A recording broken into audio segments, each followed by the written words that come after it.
Nothing in this podcast is intended as investment advice, and the people in this podcast may hold positions in the stocks they talk about. Do not buy any investment based solely on a tip or recommendation. Please do your own research. The Sunday Roast presents 12 stocks for the 12 days of Christmas. Merry Christmas, everyone. Thank you for listening.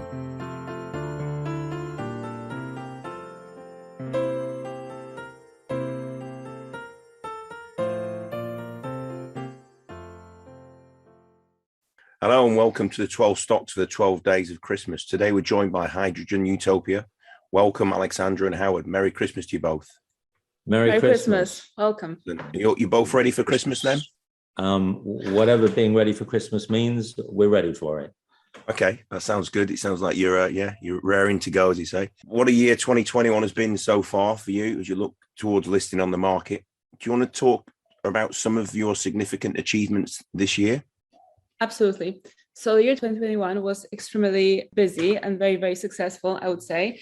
The company really started in 2020 in November. So 2021 was like just massive work searching for new markets. AGY took an exclusive license for Poland, Hungary, and Greece. And at the same time, it took non-exclusive for pretty much Europe and the rest of the world, which gives us an opportunity to deploy technology together with Powerhouse wherever we like, all across the world. And it was a big significance, to show the kind of synchronicity between AGY and Powerhouse, a symbiotic relationship, which showed in the agreements that we signed. And this is the biggest one because it's laid the foundations to everything else. Then the second one, biggest one, I would say starting from last March, where Konin became our real partner, giving us a LOI for 10 sites in Konin. They want to help their economy. They want to improve their jobs. They want to lower their CO2 emissions. They want to close their lignite mine, and they see in us a big partner in doing that. And this followed by leasing of the land. First plot, we have a lease for 3 years now, and we are planning to purchase it for our first site in Konin. Later on, of course, we got the SWECO agreement back in I think May or June. We applied for an EIA, which happened now in December on the 3rd. The EIA will take about 9 months, which takes us into August of next year. And EIA will allow us to actually start building on the plot. But our, as the DMG system works, is that the long lead items are built off-site and then they are transported to the site, so we can actually simultaneously build and prepare the land at the same time, right? So as we are waiting for the EIA, we also are building. We'll be building and we will be preparing the land. So in January of next year, I'm expecting to start moving the trees from the land. There we have about 600 trees, and the trees will be, some of them there will be kept there, and some of them will be replaced to another piece of land in Konin. The biggest star, I would say, of this year was Linde.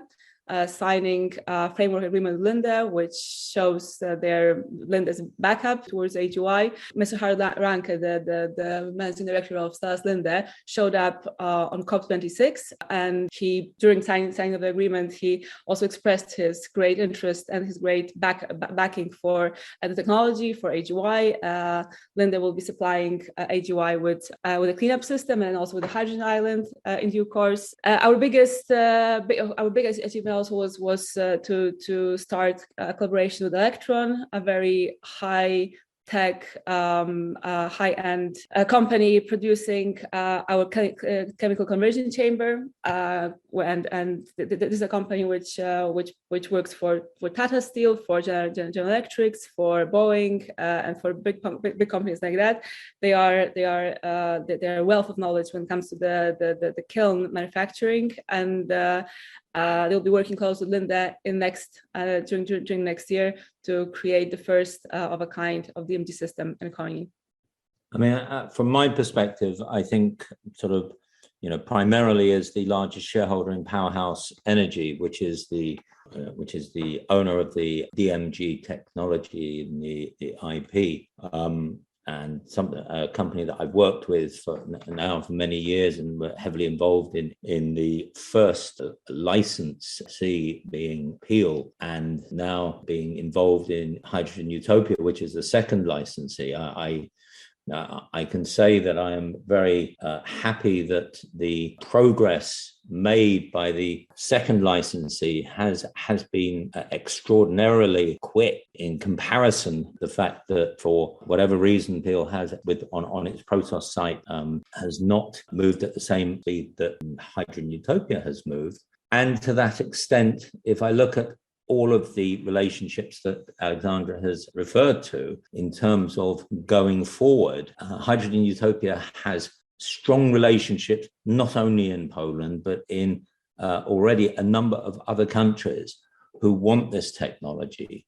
And the fact that Hydrogen Utopia has the relationship with the Linde. And I mean, let's be clear, what is in the public domain obviously doesn't cover the depth of the relationship with Linde.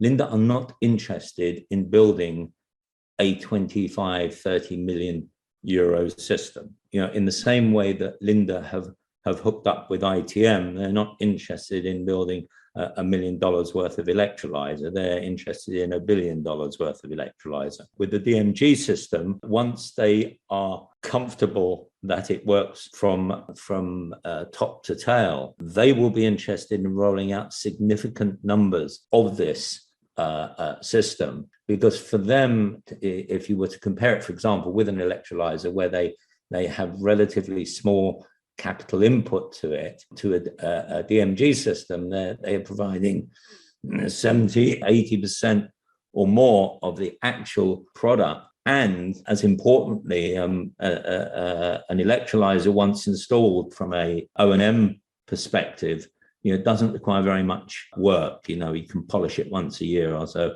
until you have to change the membranes.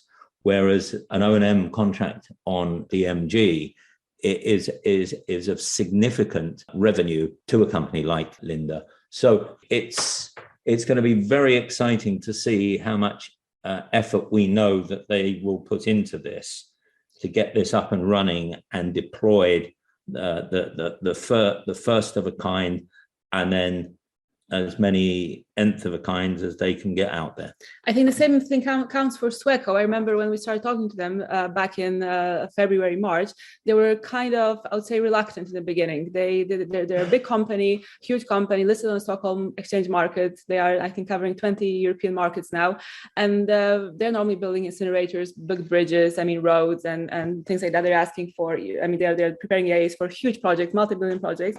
So for them, it was kind of too small for them in the beginning. And then when they started realizing what an important system it might be, they became very excited. So starting from February, we are now at December, and they're putting us in their annual report. So every country that SWECO is operating in had to choose 2 projects they are most proud of, and they chose us and a bridge they built. With the magnitude of projects they have per year, that goes into hundreds, they chose 2, which is the DMG, which I find very exciting. They are putting this in the SWECO international report, but also they are traveling, to countries like Lithuania, Romania, and Bulgaria, which they are also now present in, also around Poland, trying to make this technology famous, and people are getting more and more aware of its existence. What we should also be aware of is the uniqueness of the ability of this technology to clean up the plastic scourge that is getting bigger and bigger and bigger. And it really has to come to a point where the plastic users and the plastic manufacturers have to come up to DMG and essentially say, look, for whatever plastic we're producing, we're going to have to support systems that are consuming the plastic if we're going to obtain what is essentially plastic neutrality. It's the same thing as carbon neutrality, but plastic neutrality is just as important. As this is about 2022, how would you see yourselves, or what position would you hope to be in this time next year with Hydrogen Utopia? For sure, well, if everything goes well, we will have the EIA in place and we will be starting to already do the civils on the land. And probably our items will be already built or in process of building and moved. The system itself, the chemical conversion chamber, will have been commissioned and will have demonstrated its operational capacity. And hopefully that Linde will have approved it by year end. And that is, for me, the most significant event. I think that we will have obtained much, much higher visibility within the markets. Just the association with Linde and SWECO brings us into a different level of visibility within this part of the world. We've had so many companies who have picked up the technology through the relationship. The moment you put Linde in the PR, which we are now enabled to do, then so many more people read it and so many more people are interested in it. Yeah, the big thing that also happened this year was that I realized how many local funds. JTF is a big fund. We're waiting for this. For me, also will be a big year because JTF will be slowly starting to come out of the EU. Everybody's waiting for it. Every country will get it at a different pace, as we know, because it's all connected to local policies. But JTF fund will be announced officially, and the money exactly will be announced this year. But also, what I discovered in 2021, and I hope it's going to transpire in 2022, is that there are plenty of local loans and grants. And I'm very proud to say that we actually made it to the last round of a national loan, which comes from the National Fund for Water and Environmental Protection. And I'll get answer about this outcome in January, which will be 18 million euros. So it will be a huge boost for AGY and its subsidiary Hydropolis in Poland. That will go towards the Conan project then, right. Or that will be. This has to go to Conan project, but also I don't want to say too much about it. But I'm flying very soon to Poland to meet another city, a waste company which is interested in building a plant on their own, money, governmental money. So I'll not say anymore because it'll come out in January, but there's a lot of interest. Basically, HUI, if I'm right, in 2022 is going to continue its marketing push to have many units lined up. And at the same time, we're going to nearly be in the situation where we're saying plant it's about to go operational. 2023, at the beginning of 2023, hopefully going to press the button and we're going to have operational site in Conan. Full proof of concept. Exactly. I think exactly. These two processes are very important that they go simultaneously, that we are focused on building the FOAC in Konin most likely, and then at the same time exploring opportunities all across, for me, EU, but also Singapore probably. There's some interest from Dubai. There are many people writing from all across the world. Saudi Arabia. Yeah, so it is all. Yeah, please come to Egypt. We need it badly. There's plastic bags all over the desert everywhere. I think the other thing that hopefully would occur is this whole green hydrogen, blue hydrogen debate, which is directing a lot of funding into solar, wind, and electrolyzers, which is in of itself a pretty inefficient usage of renewable electricity to produce hydrogen. And in any event, the capacity of the market to produce sufficient green hydrogen for the projected requirement of hydrogen. And remember that between green hydrogen and blue hydrogen, there's no difference. It's just the way it's produced. I mean, if you can't sample one lot of hydrogen and say, oh, that's green, and another one, oh, that's blue. They're just hydrogen. But the bottom line is that the production of blue hydrogen is that much less expensive and is that much easier to scale up. Putting in wind farms and solar, there comes a point where you start running out of places to put it that are actually economically feasible. you can't start sticking them in the middle of the Atlantic Ocean. There was this big scandal now. I mean, big. I mean, it was very broadly broadcasted that there was this ship coming from Germany, going to Turkey, and then from Turkey it was meant to go to Vietnam. A whole tanker with plastic. I mean, it was impossible to see it. And Greeks stopped it. I mean, Greek patrol stopped it, and they just turned around and they said go back, because it's illegal to send plastic to third world countries, which Germany tried to do. So this kind of course, we don't know how many of these ships actually made it through, and there's clearly some desperation going on because people just don't know what to do with their waste plastic. So, and it's going to become a much bigger problem. Yeah, I mean, I think, remember Howard talking about Japan as well. I saw an article recently that Japan are now burning more coal than ever because of the Fukushima nuclear disaster. And it generates something like 7 million tons of carbon dioxide every year. Yeah. And now they're trying to have to find an alternative to the coal because, as they know, it's an extremely dirty process. So they're looking to, as you say, hydrogen. And they've also got the Toyota Mirai. I mean, do you think there's a good market still out there in Japan? There's in Japan and Korea, there is a wonderful market. Yes, Japan, you're quite correct. They, I think they opened, if I'm correct, 20 coal-fired power stations, which is extraordinary when you consider that Japan have been one of the leaders in environmental protections. And, up until Fukushima, was looking to reduce its carbon footprint, and now they're opening 20 coal-fired power stations. They have very, very high gate fees. They have very high electricity prices, and they're obviously desperate for power, for hydrogen, for any new format that generates energy. If they become that desperate that they're opening coal-fired power stations, yes, which exactly. a few countries, and they're importing most of that coal, ironically, from Australia as well. Absolutely. There's also a project where the Australians are generating liquid hydrogen from coal in Australia and exporting liquid hydrogen over to Japan as well. Yeah. But the bottom line is that the ability to build and operate a coal-fired power station is much quicker, easier, and a quicker turn on. Yeah. And they've already expressed an interest or a desire to become the world's first hydrogen economy anyway of Japan. Yes, yeah. Yes, and we are actively talking to a number of the big players. Do you want to wrap up, Kev, on why HUI has been one of our picks for 2022?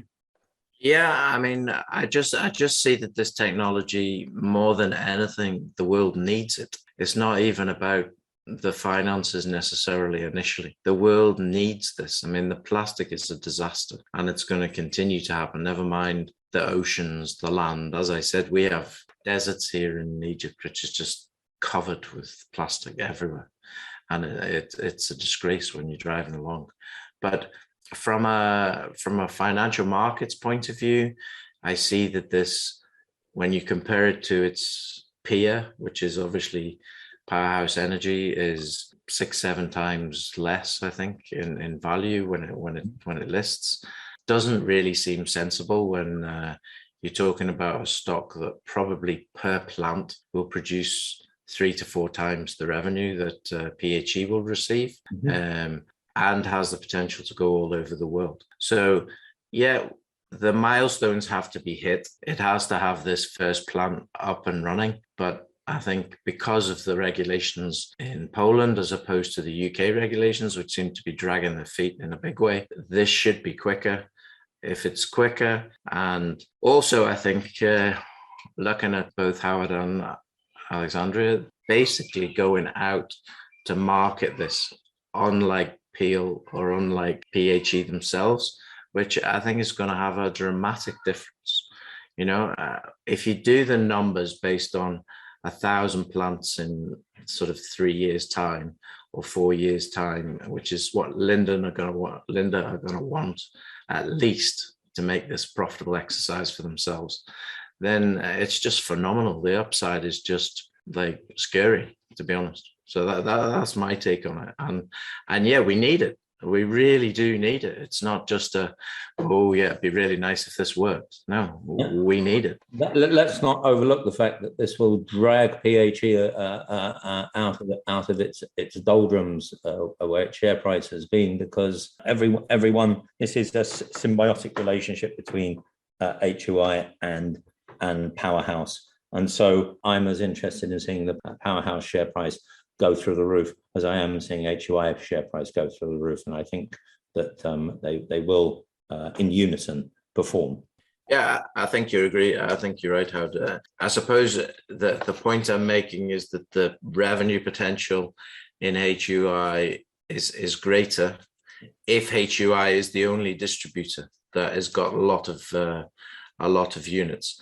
That may not be the case, as we've said before. Who knows if there's going to be others?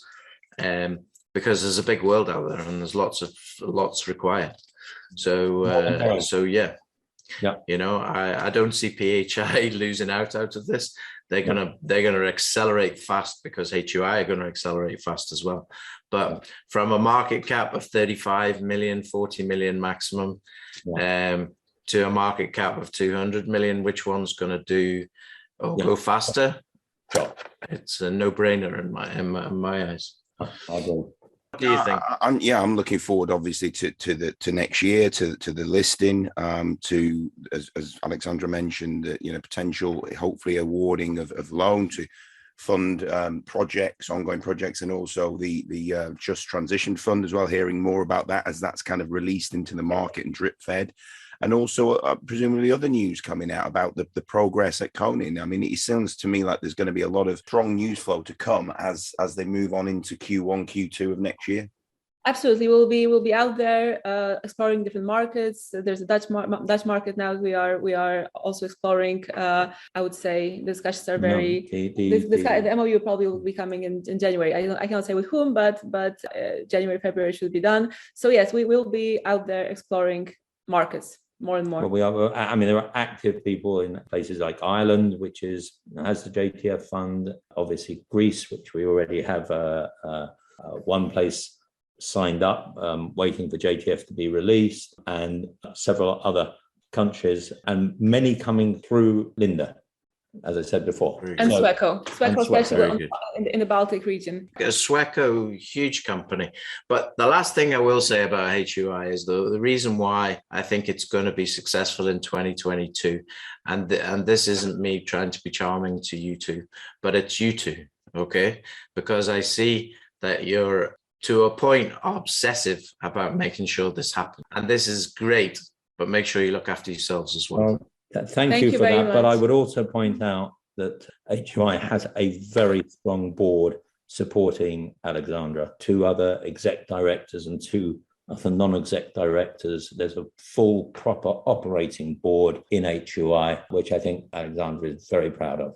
I am very proud of, indeed. So I think that 2021, if we can summarize it, it's for me it was a roller coaster. But I mean, starting from nothing, ending up with indeed a very, very strong board with multiple of LOIs and with partners like Linde and SWECO is just you can only be proud of, and it seems like a miracle the last year, and I hope for a double miracle next year. Let's get on to the fun bit as well, the Christmas element of things. Okay, so just a few little questions. Aleksandra, what does Christmas mean to you? What is it about? How do you generally celebrate it? Oh, this is a very difficult question. I generally celebrate it. My Christmas is interesting because I was born on the 27th of December. So I have like this Christmas plus my birthday. So I always was celebrating it, being very angry that I always get presents, only for Christmas or for my birthday, because people just combine it all the time. So last 2 years were just basically work, purely work. I remember last year, together with Howard, we were stuck in Warsaw and we were meeting ministers like post-Christmas and in January. So Christmas was just like that.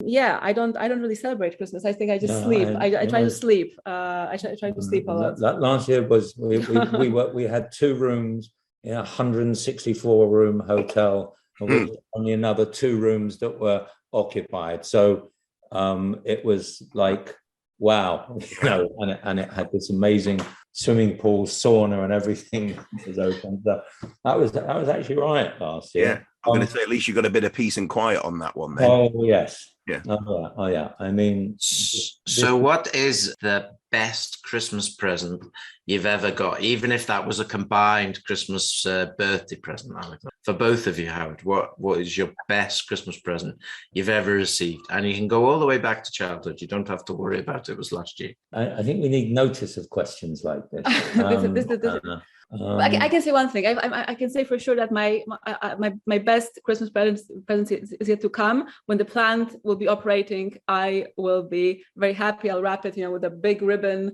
red ribbon, and I'm going to cut it myself. So I'm going to plaque it myself. I'm going to open it myself, and I'll throw a huge party in Konin. So my best present is yet to come. So all the things before don't matter. I mean, all the rabbits I got, and the animals I got, and the Christmas trees I got, and all these things, and the holidays I got, they're meaningless in comparison to what I'll get when the DMG operates. So I'm waiting for my. Tell you what, Kev, you can tell the passionate CEOs when that's generally the answer. I tell you, that's generally the answer when they're living it. They're living it. They're living this dream. And my answer is I second Aleksandra's. No, Howard, you're not allowed to answer. We need a different answer. I am. We need a Mikado set when you were 7 or something. Was it not the penny farthing when you were a lad? That's a bit below the belt.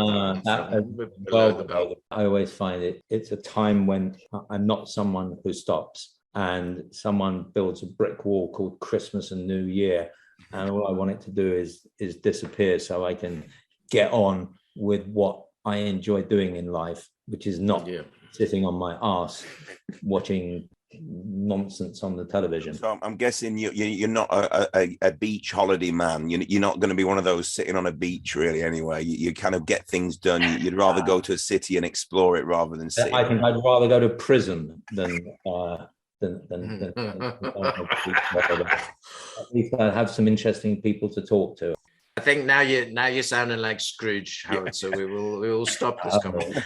The next question, and you can't say you've already answered it, but if money was no object, what is the Christmas gift you would like to receive? 30 million for first, 100 million so we can build a DMG plant by May, something like that. Like in a location where we don't have to search for EIAs, where we don't have to search for JTF funds. I'd actually like the American military to adopt it as a high profile technology that they need to make as quickly as possible. Money no object. EIA no object. EIA no object. When the military want to put something somewhere, they'll put it somewhere. They don't ask permission. So I would like, or I would like that to happen. So all the permissions went out the window. All the concept of how much does this cost and how much does that cost. And as Aleksandra says, get this thing working by May.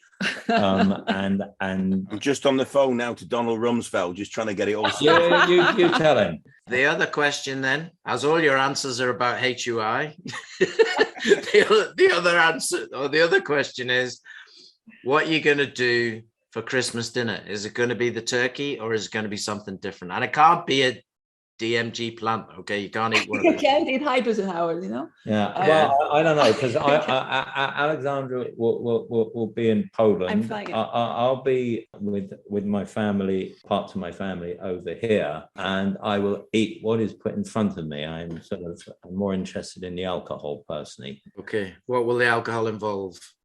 Just one really good bottle. Nice bottle of red. Probably. Yeah. Or maybe start with a bottle of white and then go on to a bottle of red. And then maybe and then after that, it doesn't really matter, does it? It can be it depends. You have to always start with the good stuff, and then it doesn't matter, because once you've had the really good bottle of red, it could be a bottle of Blue Nun or whatever, or it could be a glass of cognac or Armagnac that you'd be drinking history. But I just think that it doesn't really matter what you eat, during a Christmas dinner. It matters next to whom you are sitting. So I will like position myself so I can sit next to my aunt who works for a big company producing paint for like, painting houses, and they have a lot of plastic. So, I'll see if they could just, You can plug one over if she could. Yeah. Still wanting to talk business on the only day you should be just shutting away. Brilliant. Networking. I'll go to my own family meal to network. Exactly. Indeed. Exactly. I think really the best Christmas present you could both get is go and both get a HUI tattoo somewhere.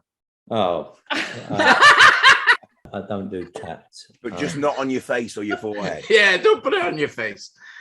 HUI logo with HUI underneath it. Yeah, well, on your shoulder, Howard. Yeah, that's one thing that's not going to happen. Okay.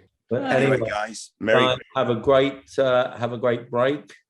Thank you very much for choosing Hydrogen Utopia as one of your picks. We hope that we won't let you down. I don't think either of us like to come second or third, or there's only one position for us in performance, and that's number one. So let's hope we can, starting from where we are starting, let's see if we can be the number one. Aleksandra Binkowska and Howard White, thank you very much. Thank you very much. Thank you, guys. Merry Christmas. God bless. Merry Christmas.